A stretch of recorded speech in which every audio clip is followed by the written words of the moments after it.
ललकी देखना है, जल्दी जल्दी जरा ये उखाड़ना है, तब बुढ़िया आई जी तो खैर नहीं राखी। हाँ जीजी जल्दी जल्दी उखाड़ो।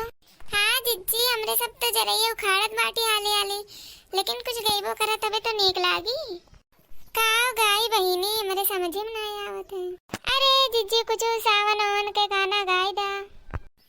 अब की सावन मासा जनवा बोला घर कहिया आई बाना, कि अब की सावन मासा जनवा बोला घर कहिया आई बाना, अब की सावन मासा जनवा बोला घर कहिया आई बाना, बोला घर कहिया आई बाना, हरियर बैल खेत करियनवा बोला घर कहिया आई बाना, कि हरियर बैल खेत करियनवा बोला घर कहिया आई बाना।